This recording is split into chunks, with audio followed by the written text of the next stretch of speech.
నా సిలువను ఎత్తుకొని ఆయన వెంబడించాలి. ఎప్పుడైతే ప్రతిరోజు నేను చంపుకోవడం నాకు వస్తుందో, యేసు కోసం జీవించడం నాకు వస్తుందో, ఒక రోజున నా గొంతు మీద కత్తి పెడితే ఆయన కోసం నిజంగా చనిపోవడానికి కూడా నేను సిద్ధమవుతాను. చాలా మంచి విషయాలు తెలియజేశారండి. ఆఖరిగా వ్యూవర్స్కి మీరు ఇచ్చే సందేశం. ఈ ప్యాంప్లెట్లో ఒక అభియోగం ఉందండి. అదేమిటంటే క్రైస్తవ మిషనరీలు వచ్చి ఈ దేశ సంస్కృతిని పాడు చేశారు అనేటువంటి ఒక అభియోగం ఉంది. అది చాలా శుద్ధ అబద్ధమైనటువంటి అభియోగం అండి. మన ప్రజలు తెలుసుకోవాలి. క్రైస్తవ సోదర సోదరీమణులు, క్రైస్తవేతర సోదర సోదరీమణులు ఈ విషయాన్ని తెలుసుకోవాలి. క్రైస్తవ మిషనరీలు వచ్చిన తర్వాతనే మన దేశానికి అమ్మాయిలు చదువుకుంటున్నారు. అంతకుముందు అమ్మాయిలు చదువుకోవడం లేదు. పండిత రామాబాయి ఆడపిల్లలకి స్కూల్ ఎలా తెరిచింది? బైబిల్ చదివిన తర్వాత ఒక బ్రాహ్మణ వనిత ఆవిడ యేసుక్రీస్తుని తెలుసుకున్న తర్వాత, ఆమె అంతర్గత సంస్కరణ పొందిన తర్వాత, ఆమె కొత్త జన్మను అనుభవించిన తర్వాత అప్పుడు భారతదేశాన్ని, ఈ సంస్కృతిని సంస్కరించడం మొదలుపెట్టింది. విలియం కేరీ వచ్చిన తర్వాత భారతదేశం ఆధునికీకరించబడింది. విలియం కేరీ వచ్చే నాటికి హుగ్లీ నదికి బిడ్డల్ని ఆహుతిస్తున్నారు, సొంత కన్న బిడ్డల్ని. విలియం కేరీ వచ్చే నాటికి భర్తల చితిపైన భార్యల్ని చంపేస్తున్నారు. విలియం కేరీ వచ్చే నాటికి ఒక్క మహిళ కూడా చదువుకోలేదు. విలియం కేరీ వచ్చే నాటికి బ్రాహ్మణులు, క్షత్రియులు తప్ప ఎవరు చదువుకోవడానికి వీల్లేదు. విలియం కేరీ వచ్చే నాటికి పాఠశాలలు లేవు, కాలేజీలు లేవు, యూనివర్సిటీలు లేవు. ఆయనే స్థాపించాడు. విలియం కేరీ వచ్చే నాటికి ఒక లైబ్రరీ కూడా లేదు భారతదేశంలో. ఆయన ఒక ఓడ పుస్తకాలు తెప్పించి మొదట లైబ్రరీని పెట్టాడు, భారతీయులను జ్ఞానవంతులను చేయడానికి. విలియం కేరీ వచ్చే నాటికి పోస్ట్ ఆఫీస్ సిస్టమ్ లేదు, ఆయనే తీసుకొచ్చాడు.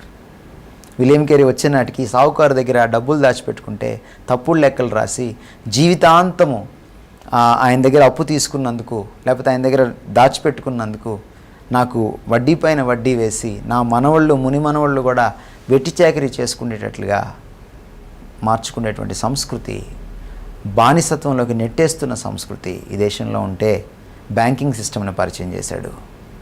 ఆ తర్వాత ఇందిరాగాంధీ గారు ఇటీవల కాలంలో వాటిని నేషనలైజ్ చేయడం జరిగింది. విలియం కేరీ వచ్చే నాటికి ఒక్క పుస్తకం వచ్చేయడానికి లేదు, ఒక పేపర్ చదవడానికి వీల్లేదు. ఫ్రెండ్ ఆఫ్ ఇండియా అనేటువంటి మొట్టమొదటి పేపర్ని ఆయన స్థాపించాడు. ప్రింటింగ్ ప్రెస్ని పరిచయం చేశాడు. పుస్తకాలను అచ్చువేయడం పరిచయం చేశాడు. ఇన్ని చేశారు వాళ్ళు. భారతీయ సంస్కృతిని వాళ్ళు సంస్కరించారు. ఈరోజు సతి లేదు మనకి. విలియం కేరీ బెంగాల్లో జీవించే నాటికి 50,000 బాల్య వితంతువులు ఉన్నారు. మీరు నమ్ముతారా? ఆ రోజుల్లో చిన్న పిల్లల్ని తీసుకెళ్ళి ముసలి వాళ్ళకి కన్యాశుల్కం ఇచ్చి పెళ్లి చేసేసేవాళ్ళు. వాళ్ళు రేపో మాపో గుటుక్కుమనేవాళ్ళు. వీళ్ళేమో వితంతువులుగా ఉండిపోయేవాళ్ళు. వీళ్ళకి బోడిగుండు చేసి తెల్లచీర కట్టి కూర్చోబెట్టేవాళ్ళు. ఇంకెప్పటికీ వాళ్ళు పెళ్లి చేసుకోకూడదు. అటువంటి సంస్కృతి. 50,000 మంది ఉన్నారు. మీరు నమ్ముతారా భారతదేశంలో బాల్య వితంతువులు? దాన్ని రూపుమాపిన వాడు విలియం కేరీ. క్రైస్తవ మిషనరీలు అనేక మంది కొండ జాతుల వారికి, కోయ వాళ్ళకు కూడా చదువు చెప్పారు. అప్పుడు దాకా వాళ్ళని దళారీలు దోచుకుంటూ ఉన్నారు.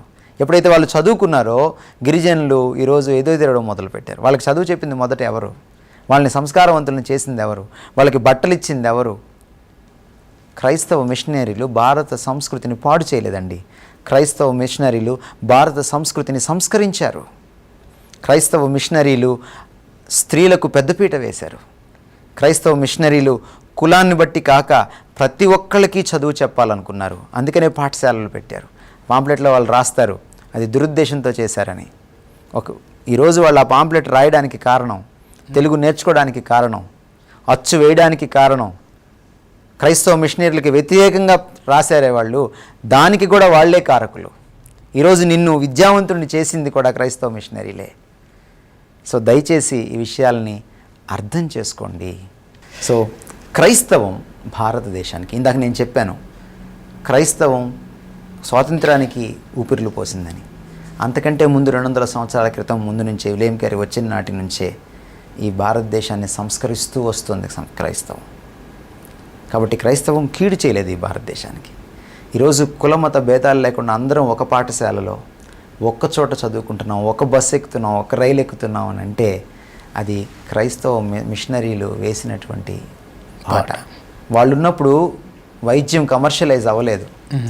కానీ ఎప్పుడైతే వాళ్ళ చేతుల్లోంచి హాస్పిటల్స్ బయటికి వెళ్ళాయో, మీ చేతుల్లోకి వచ్చాయో, ఈరోజు వైద్యం వాణిజ్యపరం అయిపోయింది, వ్యాపార వృత్తి అయిపోయింది.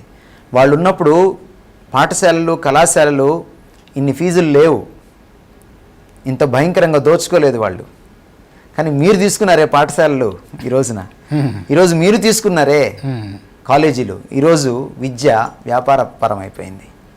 ఈరోజు మీరు ముక్కు పిండి వసూలు చేస్తున్నారు, శవాన్ని అక్కడ పెట్టి కూడా వసూలు చేస్తున్నారు. వైద్యం, విద్య చాలా ప్రాథమికమైనవి మనిషికి. ఆ రెండు కూడా వ్యాపారంతో నిండుకుపోయింది. ఈరోజు ఎప్పుడు నిండుకుపోయింది? మళ్ళీ మిషనరీల దగ్గర నుంచి మీరు తీసుకున్న తర్వాత. ఎవరు దేశానికి సేవ చేస్తున్నారు? క్రైస్తవుడా, క్రైస్తవేతరుడా? క్రైస్తవ మిషనరీలా, వేరే వాళ్ళ? ఎప్పుడైనా ఒక భారతీయుడు వెళ్ళి మదర్ తెరీసా లాగా ఇంకో దేశంలో పనిచేసిన పరిస్థితి ఉందా? కానీ వేరే దేశంలో ఉన్నటువంటి వనిత పెళ్లి చేసుకోకుండా మన దేశంలోకి వచ్చి ఇంతమందిని ప్రేమించి ఇంత నిస్వార్థంగా భారతరత్న బిరుదు కూడా పొంది మన దేశంలోనే మమేకమైపోయి, మన సంస్కృతిలో మమేకమైపోయి, మనం తిరస్కరించే వాళ్ళని, మన తోటి వాళ్ళని, మనం అనామకులు అనార్థులుగా చేసిన వాళ్ళని, మనం అనాథులుగా చేసిన వాళ్ళని ఆమె హక్కును చేర్చుకుందే. క్రైస్తవం భారతదేశాన్ని ఆశీర్వదించలేదంటారా? ఒక మాట నేను చదివి ముగించాలనుకుంటున్నాను. వివేకానంద వారు, ఎందుకంటే వాళ్ళు చాలా కొటేషన్స్ అక్కడ ఇచ్చారు, ఒక వివేకానంద కొటేషన్ మాత్రం నేను చదివి వినిపించాలని నేను అనుకుంటున్నాను. ఆయన ఏమన్నాడు? వివేకానందుల వారు ఆయన అమెరికా వెళ్ళినప్పుడు ఒక మాట ఆయన అన్నాడు. ఏమన్నాడంటే, భారతదేశానికి ఇంకా క్రైస్తవ మిషనరీలు రావాలి, ఇంకా క్రీస్తు ప్రేమను ప్రకటించాలి. The complete works of Swami Vivekananda అనేటువంటి పుస్తకాన్ని చదవమనండి వీళ్ళని. అందులో ఈ మాటలు ఉన్నాయి. నాకు సమయాభావం వల్ల అన్నీ నేను చెప్పలేకపోతున్నాను, కానీ అందులో చాలా సుస్పష్టంగా ఆయన ఏమన్నాడంటే, హండ్రెడ్స్లో, థౌజండ్స్లో భారతదేశానికి మీరు ఇంకా క్రైస్తవ మిషనరీలను పంపించండి. అలా పంపించినప్పుడు వాళ్ళు వచ్చి భారతదేశంలో ఉన్నటువంటి టౌన్స్లోనే కాదు, ప్రతి విలేజ్లో కూడా వాళ్ళు వెళ్ళి క్రీస్తు ప్రేమ సువార్తను చెప్పమనండి. నా దేశంకి ఆశీర్వాదాలు కావాలి, క్రీస్తు బోధలు నా దేశానికి కావాలి అని మిషనరీల్ని వివేకానంద ఇన్వైట్ చేశారు. వీళ్ళేదేదో చాలామంది పేర్లు వేసి రాసుకున్నారు, కానీ ఇన్వైట్ చేశారు. అంబేద్కర్ని కూడా చివరికి క్రైస్తవ వ్యతిరేకగా వాళ్ళు చూపించడానికి ప్రయత్నం చేశారు. కానీ అంబేద్కర్ యాంటీ కన్వర్షనిస్ట్ కాదు, ఆయన కన్వర్షన్కి వ్యతిరేకి కాదు. ఆయన ఏకకాలంలో 500,000 పీపుల్ని ఆయన బుద్ధిజంలోకి కన్వర్ట్ చేసినటువంటి వ్యక్తి. ఆయన ఇంకా 45 రోజుల్లో 46 రోజుల్లో చనిపోతాడు అనగా. ఆయన కన్వర్షన్కి వ్యతిరేకి కాదు. ఆయన అన్నాడు, నేను హిందూగా పుడితే పుట్టుండొచ్చు, కానీ హిందూగా మాత్రం చచ్చిపోనన్నాడు. ఎట్టి పరిస్థితుల్లో నేను హిందూగా చచ్చిపోనన్నాడు అని బుద్ధిజంను తీసుకున్నాడు.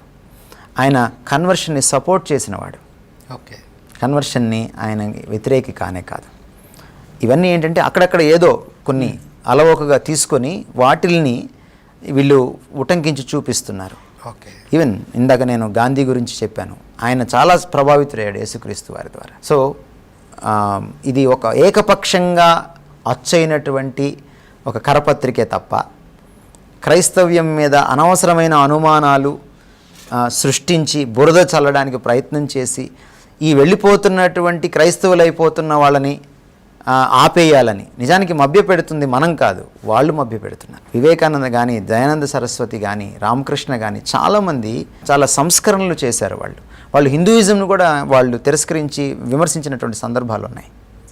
అంచేత చేతులు జోడించి హిందూ జాగరణ సమితి సభ్యులకు, నా తోటి సోదర సోదరీమణులకు, నా స్నేహితులైన వారికి, నా తోటి భారతీయులకు చెప్పేది ఏమిటంటే, మీరు మారకపోయినా పర్వాలేదు, కానీ మారుతున్న వాళ్ళకి స్వేచ్ఛనివ్వండి, మత స్వేచ్ఛకు స్వేచ్ఛనివ్వండి, సత్యానికి మీరు జాగృతి కలుగు చేయండి. ఏదో ధర్మానికి కాదు, సత్యమనే ధర్మం, సత్యమే ధర్మం, సత్యానికి మించిన ధర్మం లేదు. సత్యాన్ని ఎవరైతే పట్టుకుంటారో అదే అసలైనటువంటి దేవుని గురించినటువంటి అభిమతం. అంతేకాని మతం మార్చుకుంటే అమ్ముకోవడం కాదు, లేకపోతే నా ధర్మాన్ని నేనే ఉంచుకుంటాను, నీ ధర్మం తప్పు, నా ధర్మం గొప్ప, నీ ధర్మం నీచమైనది, నా ధర్మం ఉచ్చమైనది అనేది తప్పు. నాది గంగా నీరు నీదేమో ఎండమావి అనేది తప్పు. ఒకరినొకరు గౌరవించుకుందాం, ఒకరితో ఒకరు డిజగ్రీ అవుదాం, కానీ గౌరవించుకుందాం, ప్రేమించుకుందాం, తోటి భారతీయులుగా జీవిద్దాం. ఎవరు ఇక్కడ పరాయి వారు కాదు, మనం అందరం భారతీయులమే.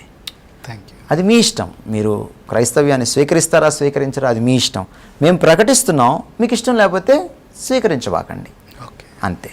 ప్రకటించే స్వేచ్ఛ మాకుంది, స్వీకరించాలా వద్దా అనే స్వేచ్ఛ మీకుంది. మీ స్వేచ్ఛను మీరు సద్వినియోగం చేసుకోండి, మా స్వేచ్ఛను మేము సద్వినియోగం చేసుకుంటాం. థ్యాంక్ యూ వెరీ మచ్ అండి. వీక్షకులందరి తరఫున, రక్షణ టీవీ యాజమాన్యం తరఫున మీకు నా హృదయపూర్వక వందనాలు తెలియజేస్తున్నాను. తిరిగి వచ్చే శనివారం కలుసుకుందాం. సమయాభావం వల్ల మేము త్వరగా ముగిస్తూ ఉన్నాం. ఇంకొక హాఫ్ అన్ అవర్ ఎక్స్ట్రా తీసుకున్నా దైవజనులు చెప్పగలరు, కానీ వేరే ప్రోగ్రామ్స్ ఉన్నందువల్ల ముగిస్తున్నాం. దయచేసి క్షమించండి. థ్యాంక్ యూ అండి. థ్యాంక్ యూ వెరీ మచ్ అండి. తిరిగి వచ్చే వారం అసలైన ప్రశ్నలో కలుసుకుందాం. అంతవరకు సెలవు. Praise the lord.